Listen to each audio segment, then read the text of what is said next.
Good afternoon, everyone. Welcome to today's session with Niche Website Builders. And we are joined by another member of the Niche Website Builders team, Dave from the south coast of England. Dave, welcome um, to the session. Now, Very much. whilst we're waiting on people coming in, can you give us a little bit of background as to what you actually do within Niche Website Builders? I can, yeah, that's a great question that I'm sure a lot of my colleagues ask as well. I head up the sales and customer success team within Niche Website Builders. So I'm responsible for effectively kind of building the company and kind of customer happiness and satisfaction. That's kind of what I look after. What I want to kind of talk to you guys about today is around kind of our idea on websites and digital assets. But I also want to talk to you about Malta as well, because you've delayed it a couple of weeks now, and I think last week you were holidaying in Malta. I wouldn't say holidaying, but yeah, I was in Malta speaking at a conference which was a bit manic. It was a gambling conference, Sigma, 25,000 people there. Nice. But on top of that, the previous week I was in America, Dallas, and so I'd flown from Dallas to Malta, so I was like jet lagged, Wow. and then just really irritated by the sheer volume of people that was there. So I'm not sure holiday is the right word, but yeah, I was there, and it was a lot of fun. But the problem you've got with these type of conferences is the guys are really weak when it comes to SEO and that type of thing. You know, they focus a lot on paid ads and all that kind of stuff. So Yeah. it's so yeah, that's the kind of thing there, and I think they're trying to get more SEO involvement there. So it was fun, and every day is a learning day. So yeah, it was great. Yes. Welcome back. But Varanchi, what is the point of discussion today? So, Dave, you're going to run us through what you do on a day-to-day Yeah. basis in Niche Website Builders. Now, we will be running through, we'll be talking about what Dave does within Niche Website Builders. We will be more than happy to answer your questions that can relate to what Dave does or just niche websites in general. We're happy to answer whatever suits you guys. So do please put in the chat any questions that you do have, and we'll try and get Dave to answer them. I'm going to say up front, and it'd be interesting kind of to see where your audience are, but I'm very much on the kind of commercial and customer facing side of the business. I'm not on the technical deep SEO side. So if there's any technical questions, I will be kind of referring them back to Eleanor and the team for next week. um, I can help answer them as well, so don't panic Perfect. too much on those. But yeah, so but yeah, so ask your questions in the chat. Let us know where you're from and all that kind of stuff. But Dave, going back to what you do and what you want to discuss today, Yeah. how do you want to kick this off? So effectively, at Niche Website Builders, we help people grow digital assets. And so we deal with a complete range of customers, from people who are very experienced in building sites and they've already got their own niche sites up and running, and they want to use us for adding content to that site, or they want to use us for kind of digital PR and building backlinks. But we also come across kind of more and more kind of people who want to invest in the website space, have no knowledge or don't want to get their hands dirty in regards to websites, and they want to kind of treat it as an asset, just like they would a property or someone on the stock market or cryptocurrency. Um, and kind of what I want to discuss today really is how we can do that. Some of the data that we've got around how that works, and also kind of a wider discussion about why websites outside of kind of our community, why are they not seen as kind of an alternative investment option? I did some googling in advance of the discussion today, um, and kind of just looked up alternative investments. So I didn't look up kind of niche websites or investing in websites. It was purely alternative investments and what can I invest in. The obvious ones came up, so kind of property, stock market, cryptocurrency, bonds. I also got rare wines. I got whiskey, vintage cars, fine art, mint condition toys, stamps, coins, baseball cards. Not one website outside of our community kind of even referenced websites as a kind of an asset option, really. And it's curious because I think you and I would agree that they are a valuable asset. Lots of niche site owners know that they're an asset, but they're not seen as one from a mainstream perspective. And it's interesting to explore why that is. I mean, I think for me, the more I'm speaking to people, I think they are now becoming seen as a mainstream asset. You know, I know a lot of investors who have no clue about websites in general are now becoming more aware, you know, of the potential of these kind of things. You know, obviously they could sit on millions of pounds. And get very little to no interest from the bank. So why not have your money sitting in an ecom website that's generating X amount of money? Not necessarily an ecom, but an affiliate site, informational website, whatever you want to call it. And I think obviously when you look back, I've been in this SEO industry for 20 years, and I still come across business owners who have no clue what SEO is at all.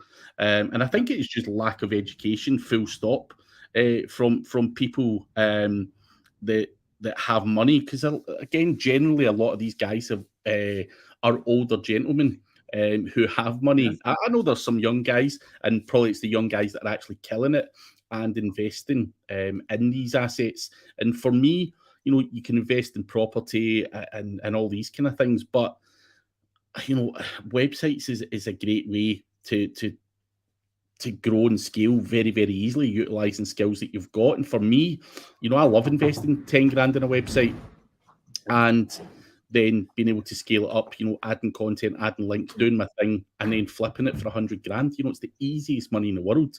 Absolutely. Guys do it with houses. Exactly. But the interesting thing there is obviously you know what you're doing and you're buying one to kind of actually get involved, make changes yourself, improve the traffic, maybe make structural changes or category changes to the site. Do you think you could kind of make money? And this is kind of what we're looking at around doing that without knowing it. So kind of outsourcing all of the services. So making an investment, outsourcing all of the services, and then selling the site, or just sitting on the income, and just purely making money from that asset, just like you would a normal kind of stock market investment. Yeah. I mean, I think it's a great option. I think if anything, we all know that SEO people are lazy. The amount of guys I know that have invested in affiliate websites, and then you ask them 6 months down the line, how did it go? It's still there. I've not done nothing with it. And you're like, dude, come on, man. Like, why would you invest in a website and not spend time on it? And I think that's where you guys potentially doing that as a done for you service is really, really important. Now, I just want to quickly delve into Varanchi's question. Now, for me, as I say, we're lazy. Finding writers is absolutely horrendous. I think anyone here who's watching will have an experience where they've hired a writer and it's been complete and utter garbage. And is that because the writers are garbage? Is it because maybe the briefs are not great? And obviously you guys are doing this on a day-to-day basis. And I know you guys have went from literally 2 guys to I think it was 150 plus the last time I spoke to Adam. And I'm going to make the assumption that a large proportion of that is content writers, right? Correct. Yes, absolutely. You know, as I say, we all have problems, but if you get any tips on how to create good SEO briefs for the writers, because I think that is a massive stumbling block. Where, you know, me as an SEO, I'm not writing the content, and I'm pretty sure a lot of investors ain't going to be sitting writing the content. So it does come to either outsourcing, and you find some dude that, you know, copy and pastes or uses AI or whatever. So what's your briefs like within niche website builders? And that's kind of where we've kind of split the team, the operational team, into specialists, effectively. So we have a dedicated keyword research team. So they spend kind of a day or two kind of delving into each site in depth, looking at the competitors of that site, looking at the different keywords that kind of we think that site should go after, kind of creating the strategy really for that site. And depending on the kind of volume of words, that can be, as I say, kind of a day's worth of work through to kind of a week's worth of work, just for that specialist team to create that keyword and content strategy. And then from there, looking at kind of the keywords that we're targeting, and what's currently ranking well on Google for that keyword, and looking at the structure of those articles, and then looking at putting a structure together that outperforms those articles. And that's the kind of the brief that then gets passed on to our content writers. And so it's kind of, yeah, breaking down the specialisms and having kind of people that are really kind of detailed about getting really into those keywords and what's ranking well currently, and then creating a brief from that. Makes sense. Now, obviously, there's a fair bit of bouncing around there, doing different bits. Is there any tools you guys use as part of that process? Because I know tools like Phrase, for example, is great for a content brief. There might be flaws in that, in your opinion, in terms of what it pulls through. But I'm just curious to know, in terms of tools and stuff, you obviously don't have to give all your secrets away, because I know it's going to be multiple tools. But is there any helpful tools for the folk in the chat who are having problems with content briefs? I mean, there's loads of tools out there. We heavily use kind of for the keyword research stage, kind of Ahrefs and SEMrush, kind of to do that keyword research plan. For the content briefs themselves, and I'll probably be corrected by my colleagues once I get off the call, but I don't believe we use any tools in creating that structure. We have, you know, kind of tested using Phrase in the past. Obviously, Phrase is an AI writing tool, and when we kind of looked at the test output from those, we just find that it actually creates more work trying to make sense of what is well written, what's poorly written, how much fact checking you need to do afterwards. And so that's kind of why we decided never to kind of go down that route and focus on human writers. Kenny Diamond here is saying he found it was easier for him to take a written piece from an authority source and then optimize it, less pain. Is that quicker or not? So would you ever advise a writer to go and look at, let's say, Neil Patel, just as an example here, you know, for inspiration from an article, and then go and rewrite it and then optimize it? So by an authority source, does he mean in regards to someone from the industry or another article that's already kind of ranking well? I would say that the assumption that it's one that's ranking well. Ranking well, yeah. So I think it's fine to look at that from a structure perspective, but you need to be very, very clear that you're just looking at structure, headings, and then you're using that as inspiration for your article rather than taking any of the content and copying it across, because you don't want to kind of get penalized for content duplication.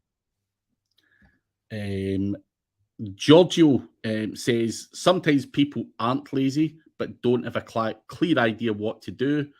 blueprint step one, do then step two. The whole SEO game is overwhelming and ever changing. That is also correct. Not everyone is lazy. Absolutely.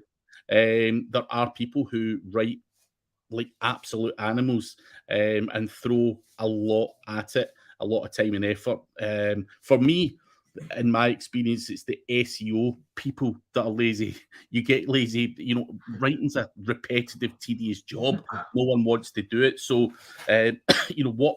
someone who does that, Giorgio, for me, so I buy and sell a lot of websites, and when I'm looking to buy, one of the things I am looking for is someone who doesn't have a clear idea what to do, someone who has thrown their time and effort into the website, and then I can grab it and then modify it and tweak it to suit myself. So that is something, Giorgio, that I personally look for. But hey, not everyone's lazy. Definitely not.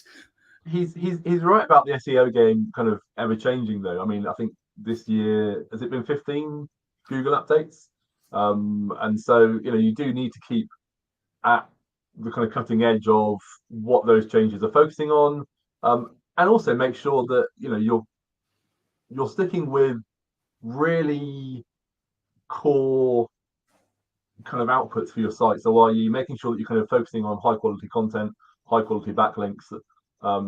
If you try and take shortcuts, I think sooner or later Google updates may catch up with you.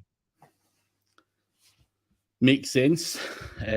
Stefan LaRue, do you think people know the difference between a website and an online presence? Oh, that's a great question. I'm not sure that I know the difference between a website and an online presence. Online presence, I guess, could be kind of a social media presence or an influencer. So I guess you can quite happily have a heavy online presence without having a website.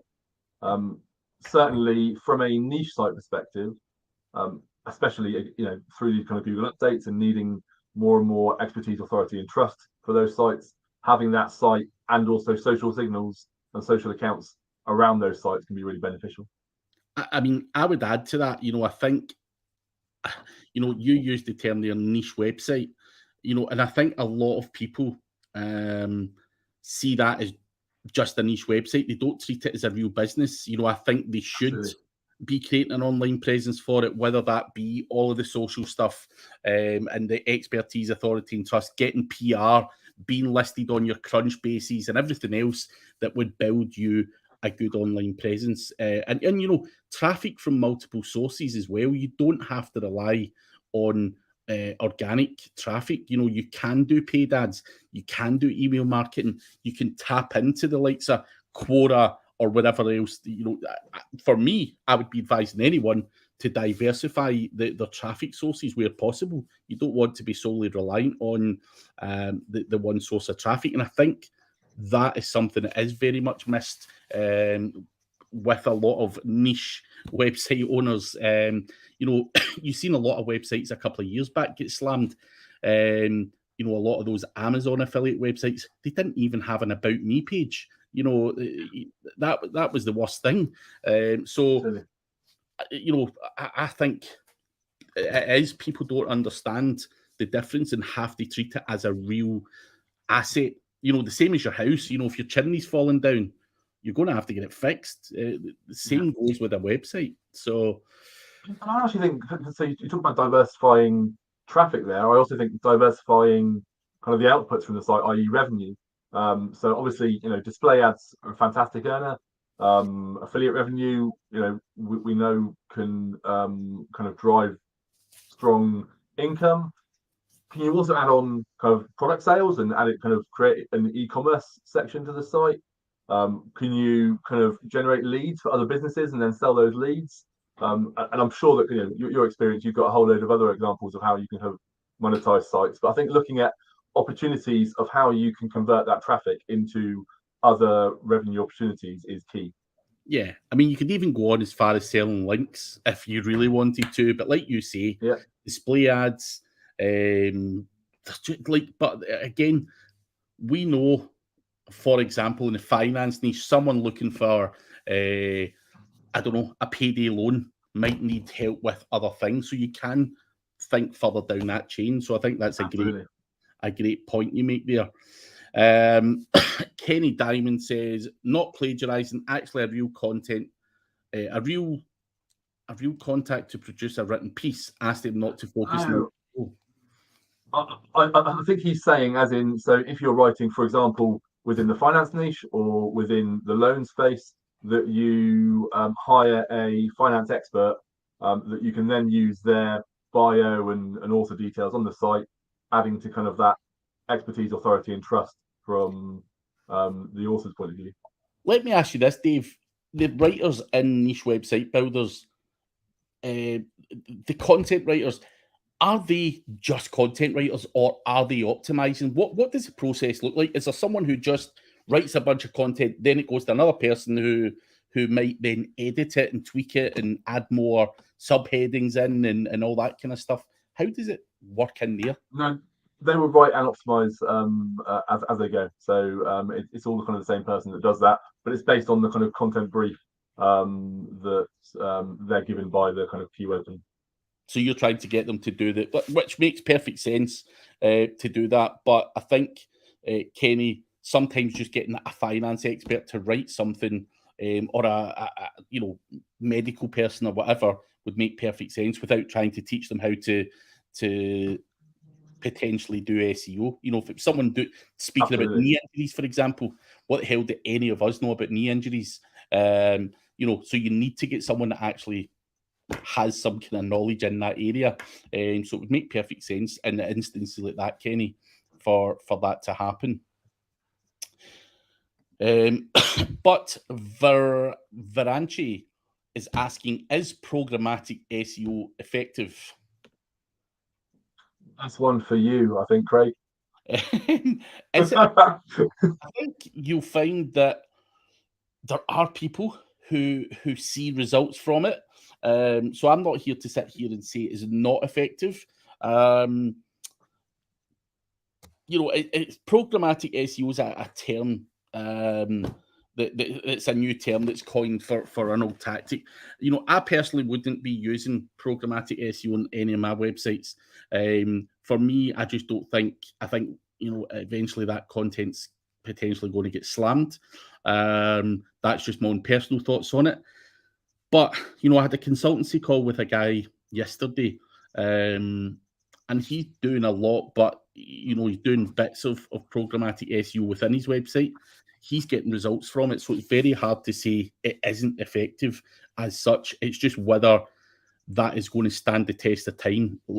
Like Dave said, there's been 15 updates this year, targeting one thing or another. I'd try and focus on quality rather than quantity. And even when it comes to the likes of AI content and stuff, I know loads of people that churn that out and they get okay results with it. Do I use it? Nah, because I think you'll wake up one day and again, potentially be slapped down. So that's just my own opinion on it. But each to their own, I guess. But going back to investments, Dave, and talking about people that just have money and they come to you guys and say, guys, I've got 100 grand here. What does the process look like? So let's say me, for example, I know nothing about anything, and I come to you and I said, guys, I've got 100 grand here and I need to spend it effectively. What do I need to provide you guys? Do I even need to pick a niche, or do you guys go away and do that research and come back to me and propose a few options? Like, how does it work? I mean, it's completely kind of up to you about how involved you want to be. So we get some investors that say, I want to grow a site in the travel niche. We get others that just say, I want to grow a site that kind of produces an income and that I can kind of sell in 3 years for a return. So we can do absolutely everything from choosing a niche for you, sourcing an age domain, actually building the website, agreeing on kind of the strategy and focus for the content topics, doing the keyword research, writing the content, uploading the content and kind of categorizing it, doing the internal linking between all the content. So literally everything from start to finish. So during the journey, the only thing that you need to do as kind of an investor would be to sign up to a display ad network along the line once kind of we start seeing regular results, and start kind of signing up to affiliate networks if you wanted to kind of add affiliate revenue into the mix. Apart from that, we literally can do everything else. Yeah. And the only reason we can't do that is because it needs to go into your bank account. So yeah, it's very much kind of a hands-off approach. Or if you want to get involved, it can be hands-on. And when typically, and I know you can't say for everyone, when someone comes to you with money and wants to invest in a digital asset, what's the end goal? Are they looking to sit on that and get the recurring monthly revenue, or are they looking for you to scale that to a point where they, let's say they invest 100K overall and everything, do they want to walk away with 500K in a lot of cases? What is the end goal, to sell it or sit on it, or is it a mixture of both? It's a real interesting one. We get a complete mix. So I spoke to a fund manager actually last week who kind of wants to invest, and they're looking for kind of that long-term tail revenues, just monthly income into the fund that kind of helps that fund to grow over time. Other people are looking at a very clear exit window of 3-4 years, and they want to get kind of a high 12-18 month history of revenue so that they can get the maximum monthly multiple to sell the site. So is that what you feel gets the best multiple, like a 12 to 18 months of steady revenue? That's where you're going to get your 50 times your kind of. The longer the history of steady revenue, the higher the multiple. If you kind of if it's still growing, obviously that's great. But you might be selling it for less than you could do if you'd already reached that plateau, and it was at a high kind of monthly steady income. Obviously, if it's starting to decline, or it's up and down all over the place, that's going to affect the multiple. And when someone comes with that cash to you, are you typically starting out with an aged domain, or is that the kind of start? Because I know I've spoke to Mark and I spoke to Adam, and I know Mark is very much about building a brand and starting with a fresh domain name, and I know Adam is very much the guy who likes leveraging an aged domain. But just curious, when these guys are investing, if we look to hit the ground running quick with an aged domain, is that the standard process there? Yeah, it is. Yeah, so we will. If the investor is kind of open to any niche, then we will source an age domain that matches kind of the DR of the level of investment they want to go for. And if they're after a specific age domain, then we will kind of vet and source one for them in that niche. But we always build on age domains now because kind of we find that the growth process is just much faster than kind of going after a brand new site. Let's say I'm going to use me as the example again, and I'm going to use the figure of 100 grand. Let's say I Yeah. come to you and I say, Dave, I've got 100 grand in that table, and I don't give a shit what niche you go into. I just want to get as much monthly revenue as I can possibly get. What type of money are you spending on an age domain? What percentage of my budget are you looking to spend on a domain? And then what percentage goes into, I know there's obviously a cost for a web build. And then I know it's going to be heavily focused on content. That's where a lot of the money's going. But curious to know what, 100 grand, what way you would look at it. Is it going to be like 10 grand, 20 grand for a domain? What are you thinking?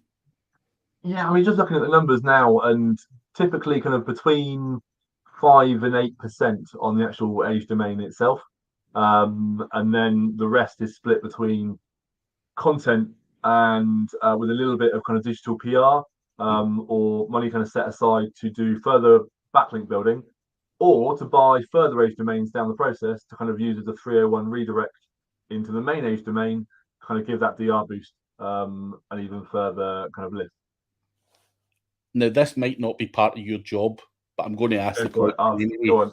You mentioned further domain names that you're potentially going to 301 redirect in to the project itself.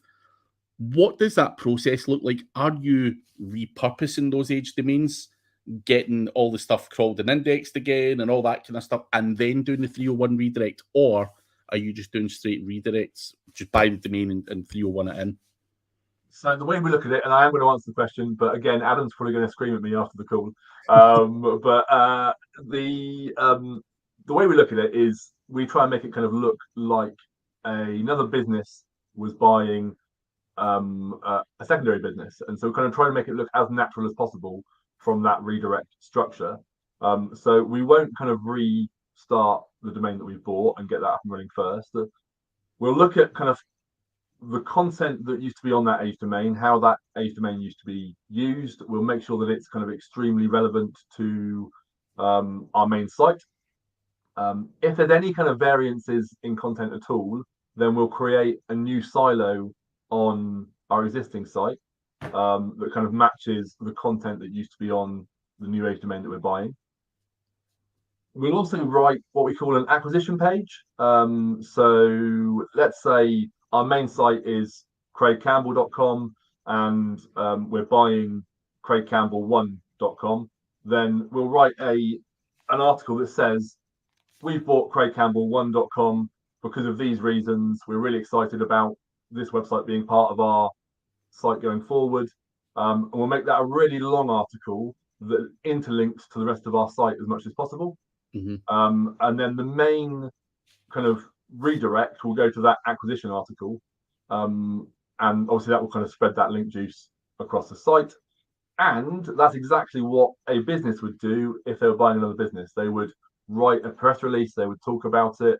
They wouldn't try and hide it away in regards to kind of being a sneaky, dodgy, 301 in the background. They would be loud to talk about it. And we'll also put out a press release as well, saying, we've bought this domain. Here's our acquisition piece. Come and look at it. And that makes it kind of look as natural as possible. Yep. Oh, I think it makes sense to make it look natural rather than the usual spammy, just grab it and ram it in there. Varanchi's got another question. And you said a lot of your budget of my 100,000 would go into potentially content. And you hear a lot of people saying, what's the future of content marketing? Do you see it changing with AI and GPT-4 and all this other kind of stuff? I actually seen a post today. In fact, it was actually in my private mastermind where one of the guys is like, whoa, check this thing out. There was a guy talking about GPT-4 and basically it's going to produce 500 times better quality than GPT-3. Are we going to be coming to a point where content marketing is going to change? Maybe humans are going to be less required, or do you see this is a load of madness and it's never going to be that effective? The kind of AI side of it. It's really interesting, and I think it will always be kind of a cat and mouse game with kind of the publishers trying out new AI technology and the kind of actual technology itself becoming more and more advanced. I actually used to work in the translation industry, and the translation industry thought it was going to die 20 years ago with the advent of Google Translate. But it's still going exceptionally strong today. And the reason is because as much as they're getting better and better, AI still struggles with context.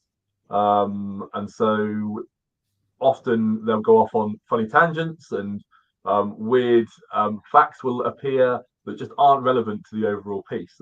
And although kind of computers can't see it, if you're looking to appeal to actual readers, to stay on your website as long as possible, to improve your kind of EPMV and duration of stay, then you're going to need really good quality content. And AI, I can't see, even with the new technology, kind of cutting it for many years. Interesting. I would tend to agree with you on that. I just think we're definitely years away from that being successful. As much as I love a push button and I'd love to just churn out content after content, Absolutely, yeah. sadly, I it's mean, not. one thing that is worth mentioning on the kind of the future of content marketing is I think we do need to keep evolving, and just putting out a base article might not work in 3 years' time. You might need to include some video content. We already kind of look to embed video content in the articles that we upload to our customers' sites, and we find that that kind of ranks really well. It might be that we need to, in a year's time, in 2 years' time, produce our own video content to go alongside the text content. And so it is a matter of kind of constantly looking at what those updates are targeting, how we can evolve to stay at the kind of the forefront. Yeah, evolving's the key word there. It is. And if it does become apparent that we can maybe use AI to assist us in some way to make things go faster, so be it. But yeah, evolve with the times. You don't want to be left behind and you've got 150 content writers and you're getting the same output as one guy in his bloody laptop. That's when you know. Absolutely. Yeah, just pressing a button. um, and I hope that does happen sooner rather than later, because I'm a lazy bandit like the rest of us. But one thing you mentioned earlier, in terms of monetization, because obviously these investors, they're investing in a digital asset and needs to be making money. Now, you mentioned paid ads, or sorry, AdSense and so on and so forth. Now, obviously, you've got AdSense, which a lot of people are probably have used or are aware of. But obviously, there's platforms out there like Ezoic, which are paying more money than AdSense. What type of platforms are you encouraging these guys to use? Is it AdSense? Is it Ezoic? Or is it something else? What are the options? No, we don't encourage AdSense at all. It's kind of Ezoic, Mediavine, AdThrive. Those are kind of the three main platforms that we encourage people to use. So AdSense is just a big no chance. It's not no chance. You definitely can get income from it, but the income is substantially different from the income that you can get from the likes of Ezoic. Yeah. No, just curious. I've never used Ezoic or Mediavine or anything like that. I'm not to be fair, when I do affiliate, I have always just been the kind of SEO guy, doing Amazon affiliate or SEO affiliate. I always feel that the ads look really untidy and it makes it cheapens the website. But again, I need to evolve with the times sometimes, and I see people killing it.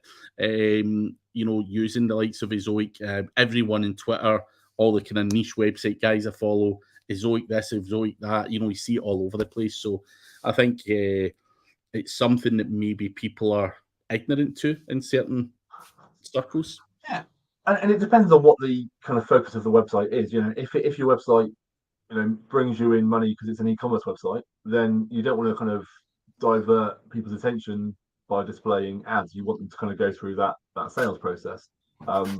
If it's a content site that is there to kind of provide information, then why not kind of display ads and get some revenue off that at the same time?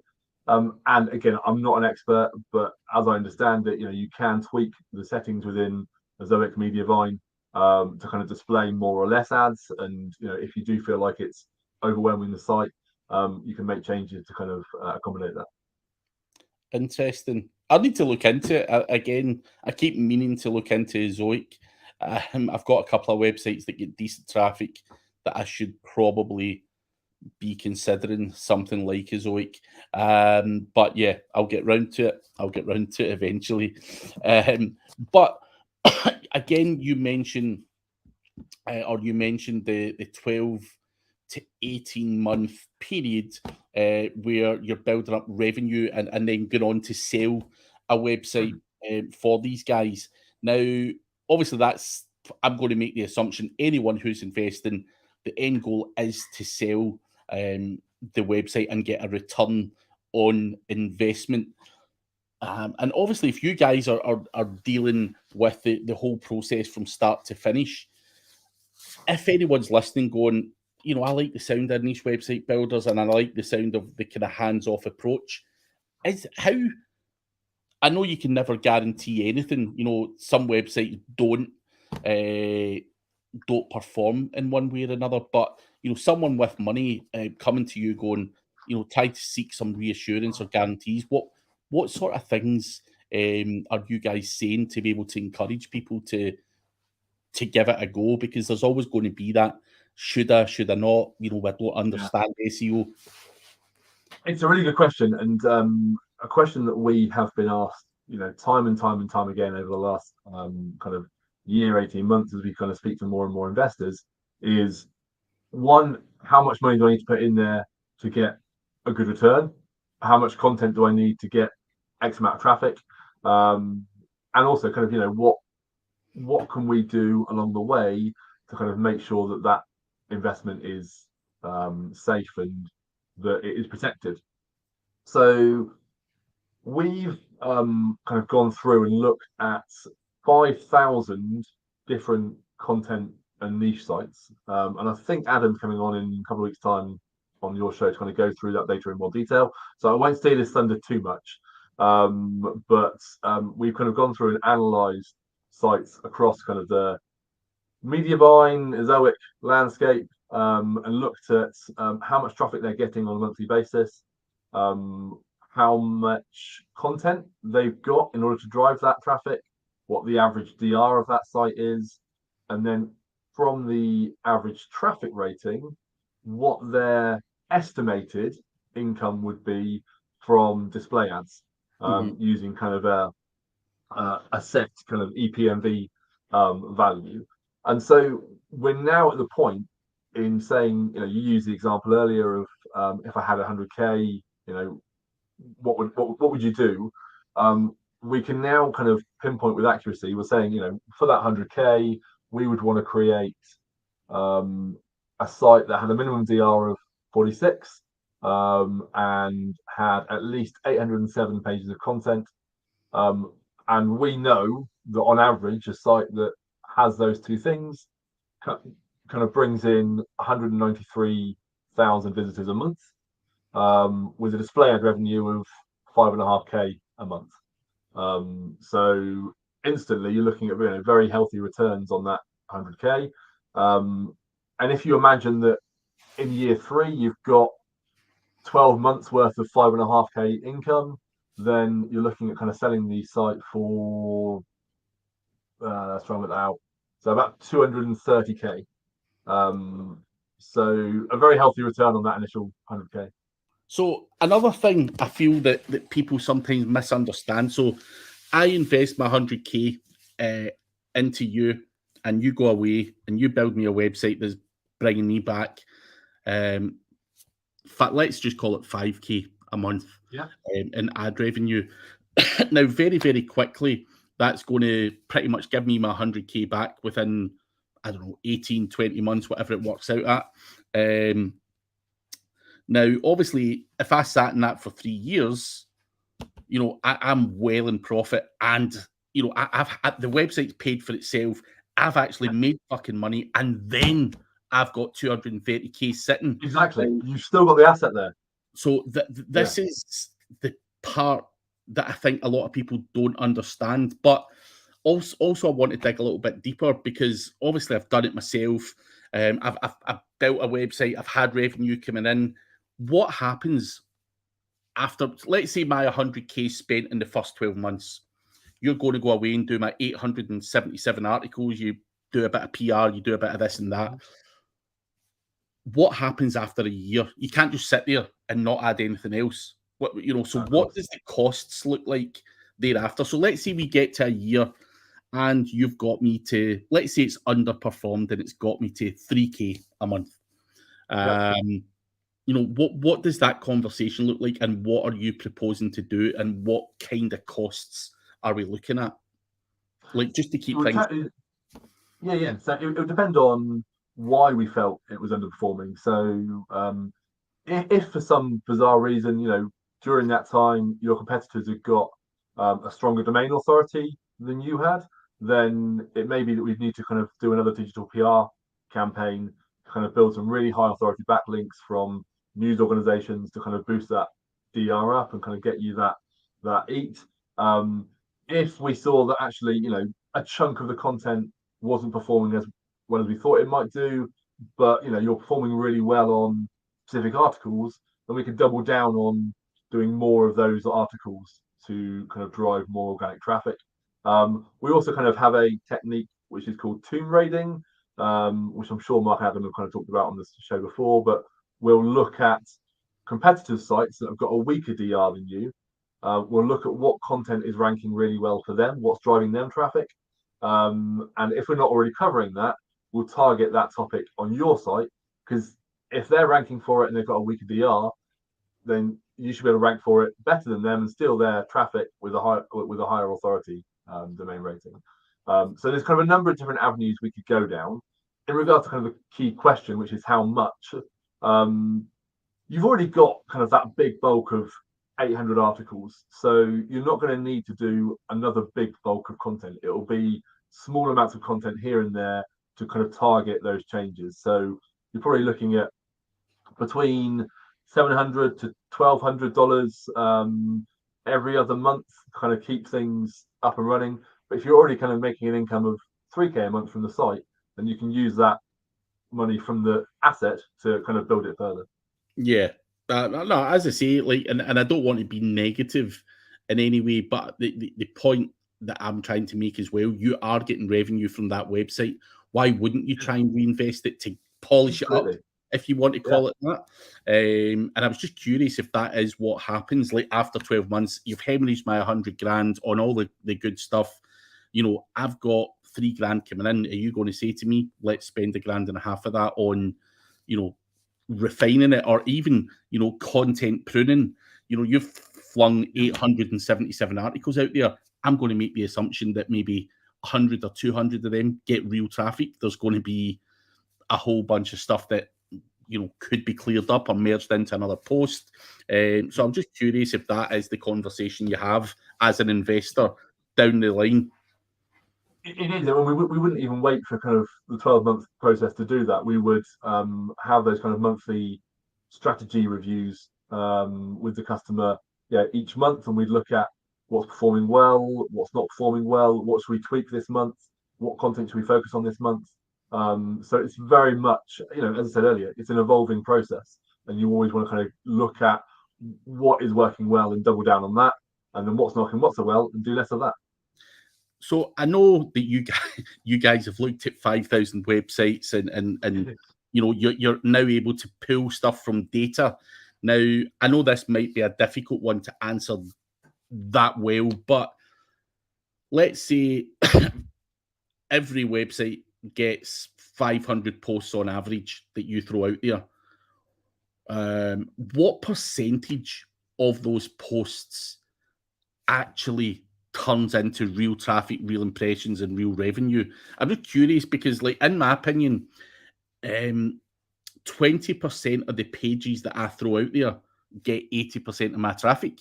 So there is an 80% of content that does dog shit, and I'm just loosely throwing those figures about, but I'm just curious in terms of your opinion, and obviously the 5,000 websites, is that still like, is that similar? Is that like still the case, or is it slightly higher?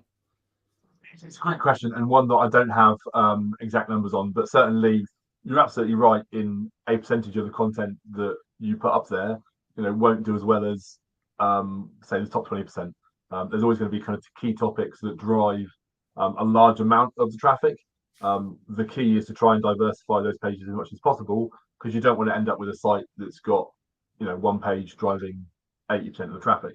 I don't know the exact breakdown, but I think it's a good one. What I'll do is, for kind of your regulars, I'll pass that question on to Adam, who's coming on to kind of in a couple of weeks, when he's talking about kind of the big data project, and see whether or not we can kind of delve into that in more detail.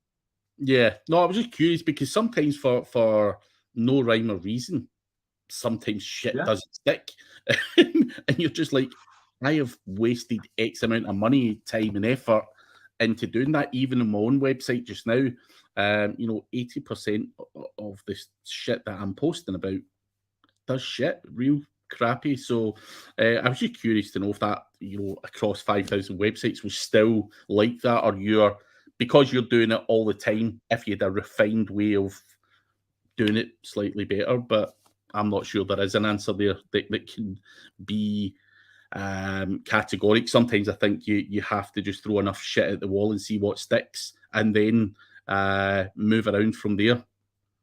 Yeah, but, I mean, I definitely couldn't describe our content writers as throwing shit at the wall. But but in certainly in the numbers we're looking at, if you're going to put up 800 posts, then not all 800 are going to bring in all of the traffic, and so it is a matter of numbers game. But you can improve on that numbers game by doing as much keyword research as possible.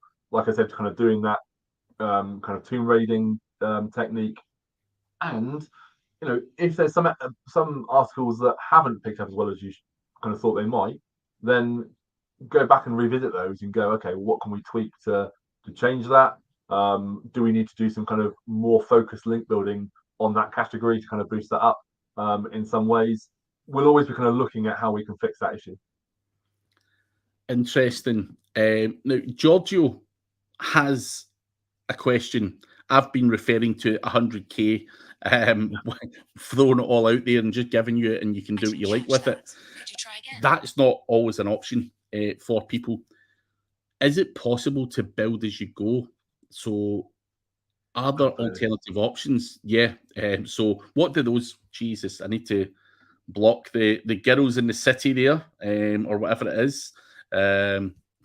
You see those in the live chat. You always get these cam girls spamming you. So sorry for anyone that. So yeah, what are the options for maybe someone who doesn't have obscene budgets but still very much interested in getting into this? Is there pay monthly plans or alternatives for people with a much lower budget?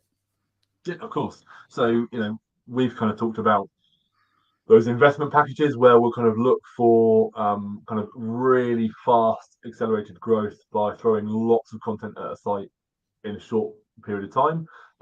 We work with hundreds of customers who haven't got kind of that available as a one-off spend, and so yeah, you can buy kind of an age domain on its own. You can buy it with a small amount of content, and then you can kind of build content on a monthly basis using our services, or you can build some content with us, and also I hate to say it, but also write some yourself as well. So it kind of depends on kind of the budget that you've got available. And the only difference in regards to kind of the success target is the length of time that it might take to get there. If you go up with 800 posts in one go, then the speed of growth will be significantly faster than if you do it slowly over time. But you'll still get to that same end goal over multiple years. What was that question about? Yeah, I was just laughing at this next question. Unfortunately, we can't talk about legalizing cannabis and its benefits because we're not. It's a great niche site option. Do you do cannabis? Is there guys out there doing cannabis websites? Because I know it is legalized in certain states in the US. Is that? I'm going to make the assumption it's a massively competitive niche. Hugely competitive niche, but constantly growing because we're seeing that kind of legalization in the US. So yeah, it's a huge kind of growing industry, both kind of offline and online in the US. But yeah, we won't start talk about that too much. But what I was wanting to ask is for the smaller guy. Again, you mentioned those packages. Now, let's be realistic. Now, someone could come to you with a real small budget, and we all know that it's not going to fucking work. So, what is the starting point? What is where you would say, guys, I'm not doing this project because you're wasting our time and your own time and your own money. Is there a starting point where you would start at? Yeah, so I mean, but based on this kind of data of the sites that we've done, we know, that you need to get to X amount of posts to, on average, to receive a good income from that site. So if someone comes and says, look, I want to spend 5k and earn £1 million, then you've got to break it to them that actually that's not how the industry works, and unfortunately we can't kind of turn water into wine. However, they can kind of use that budget to get a stepping stone and then do kind of content writing themselves. And so for the smaller kind of investor, there's the option of using us for some services and then kind of following our guidelines to kind of carry on and do it themselves. And then maybe, in 3 months' time, they've got a little bit more money they can spend. And so it's kind of doing it very gradually over time rather than kind of that big bang approach. But yeah, so certainly there is an education piece for customers that are wanting miracles overnight, around one, how much content they're going to need on the site and the cost of that content, and also the length of time that it will take for the site to grow and deliver returns, because you can't put it up on a Monday and be earning money on a Tuesday. Why not? I know, exactly. But yeah, it's crazy expectation exists out there. But finally, because we've only got a couple of 4 minutes left, I want to talk about the success side of it. So I've invested my 100k, I'm doing okay, I want to sell it. Mm-hmm. Where do I sell it? Do you guys sell it for me? Do you recommend I go to Empire Flippers? Do you have your own place? What the hell's happening when it comes to selling the website? I'm not sure how much I can say, but I'm going to say kind of watch this space. But certainly we've got kind of a Facebook group where you can sell the site directly. And obviously there's loads of kind of online marketplaces where you can go and sell the site already, such as Empire Flippers. We don't have any kind of that we actively recommend at the moment, but certainly kind of we'd advise and guide you through that process. And yeah, I mean, currently anywhere between 35 monthly income up to 50 monthly income is kind of the going rate at the moment. And you, as I say, I was obviously just wanting to make sure that you guys do advise, because some poor guy that's invested that has no clue about where to sell these, is he stuck? Are you going to say, nah, nothing to do with us now, guys? Yeah, no, we I mean, all the way through the process. I mean, and there are lots of guys online, and certainly within the niche industry, that kind of charge for kind of giving advice and where to go next. If you're a customer of ours, we kind of give that advice as part of the course. So we'll jump on a call with customers whenever. We'll kind of give them advice about how to further grow the site, even if they're kind of moving away from working with us. And we certainly kind of wouldn't leave them with that kind of brilliant asset and go, oh, good luck finding a place to buy it. Yeah, that I was. I know that there's potentially stuff in the pipeline which obviously you can't say too much about, but yeah, I just wanted to highlight that you do have helping hands, and they're good guys in there. You're not going to be left sitting with an asset that you can't shift. Yeah.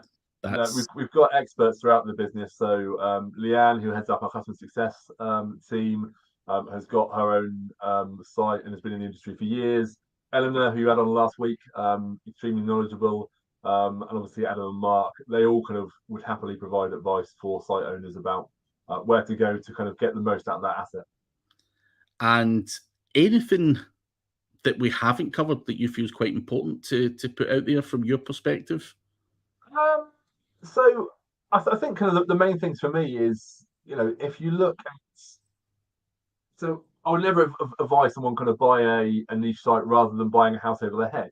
Buy a property for you to kind of live in and exist.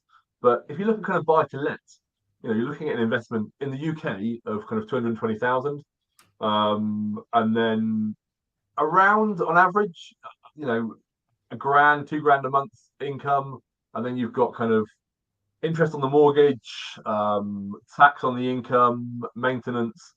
I worked out, on average, you're looking at about 6 to 10k a year profit on most buy-to-let investments in the UK. And then if you compare that to kind of the the numbers that I went through earlier on the niche site side. So 100K could get you a site that earns 5K a month, with a lot lower kind of ongoing maintenance costs. So, coming back to that initial kind of point, really, which is I want people to be talking about digital assets more as an investment opportunity. Yeah, because as you say, if you're getting 5K a month, 60K a month rather than your 6 to 10K a month for your Absolutely, yeah, and spend seems like an opportunity that you'd need to be crazy to um, to ignore. But Maeve makes a very good point. There's a lot more risk. Google can just wipe out your digital asset value in one update. But that's if you're doing it incorrectly, Maeve. I've never seen Google penalize a good website. absolutely, and also, even if it does get penalised, then there are techniques and tactics to kind of rebuild that. So, you could use digital PR to get some high authority backlinks to kind of boost that expertise, authority, and trust. You can kind of do a double down on quality content. So, I would say that very rarely would it be kind of wiped out completely. I mean, there always is that risk for anyone, but like I always try and advise people, if you do things properly, I have never had a website where I've not, where I've been doing quality stuff on it, quality content, treating it like a real business. I've never been wiped out ever. I mean, don't get me wrong. I've had websites that I've spammed to death, and yes, they've been wiped out completely. I've got Yeah. websites that I try to use auto-generated content on, and yes, been wiped out completely. And so I'm not saying it doesn't happen, but anything that makes me money, I tend not to put at risk, and would invest heavily in to retain its income. So I don't want to scare people into thinking Google can wipe you out with one update unless you're doing something sketchy. Absolutely. But last question: all-purpose work started a new USA targeted website, and after some time, many of the keywords are ranking all different countries, but instead of target the country, any suggestion how to resolve? So basically, they're targeting the US, but their keywords are ranking in all sorts of different countries. Any idea what they might be doing wrong? I think we need to know more about the site. So, what sort of domain is it? Is it .com that they've got registered? Have they used kind of native English speakers that are writing in US English? Are they using the right kind of? Have they done keyword research based on US search traffic? Those would be my initial questions, and then there could be a whole host after to get these kind of answers. Makes sense. But yeah, we have to look at it. It's very hard to give a definitive answer, but you want to look at your backlink profile and all that kind of stuff as well. Where are these links coming from? You're giving signals to Google that potentially you're everywhere other than the USA. So we would need to see that to answer that more accurately. But come on, book a strategy call with us. We'll have a look at it for you. There you go. Where do they do that? Just on niche website.builders? If they email me, so Dave at nichewebsite.builders, and just say, I commented on Craig's channel, happy to get a kind of strategy call where we can look at the site and look at how we can improve it for you. There you go. All-purpose work. Give them a shout. But I was going to ask you, where do people contact you if they like what you've got to say, Dave, but you've just given your email address away. Spam me away. Spam Dave. He's given you permission to do so. So there you go. But so now, Dave, appreciate your time today. And guys, do check out nichewebsite.builders. The link is below. Check them out. There's a whole range of services to suit everyone's budget. So, and if you want a strategy call or you want to discuss things with them, just spam Dave. Absolutely.